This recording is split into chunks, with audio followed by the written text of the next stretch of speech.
Welcome back, everyone. Rhode Island Senator Sheldon Whitehouse has been out and about today touring the flooded areas. He joins me now. Senator, thanks for coming in. Good to be with you, Gene. What was the part that shocked you today? Probably going through the doors of Hope Global, a company in Cumberland that employs 250 Rhode Islanders, in a boat. You mean inside was flooded too? Inside was flooded too. We went through the service bays in a rubber boat. Right.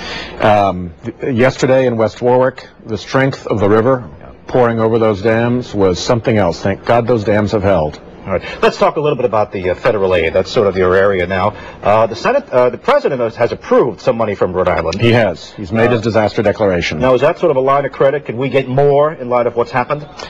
He did it twice. He did a disaster declaration after the first flooding. Last night he did another disaster declaration statewide to clarify that it wasn't just for the communities hit the first time. So everybody in the state is now eligible for disaster relief.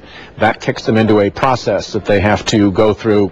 Pretty simple, and I can describe it if you'd like. Yeah, let's just talk about that, because I'm curious to know who exactly is eligible for this. For example, a lot of people have flooded basements. They go downstairs, oh, I lost my grandmother's dining room, I lost my couch and all my stuff. Is it for people like that or not? It is.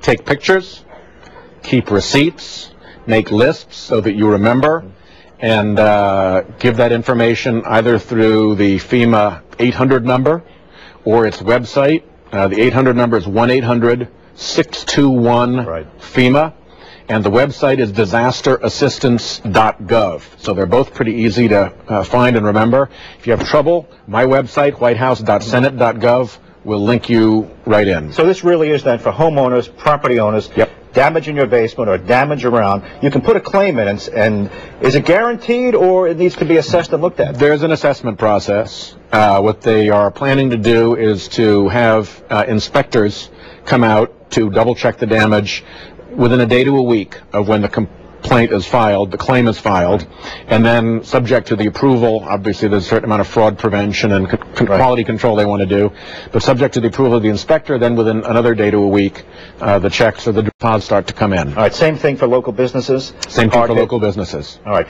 what about now structural damage? And same numbers, 1-800-621-FEMA and disasterassistance.gov.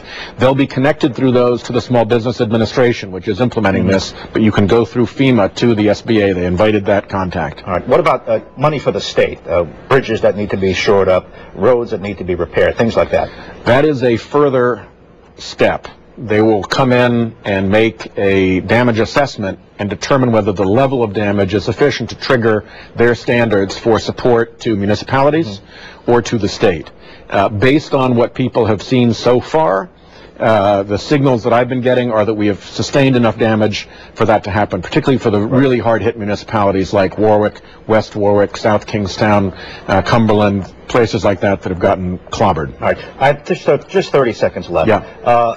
Looking forward, Senator, are we going to start looking at, well, do we need to, maybe dredge the rivers, shore up things to sort of prevent this now? Is that on the agenda? We do, and Senator Reid and I have already been in touch with the Army Corps of Engineers to ask them to conduct a survey of what took place, what we can do to prevent it in the future, basically a flood control review for Rhode Island. All right, Senator, thanks for coming in. Thank you, Gene. All right, coming up next on NBC 10 News, our coverage of this historic flooding continues now with some breaking news coming up, plus word of evacuations recommended now in a 3-mile radius.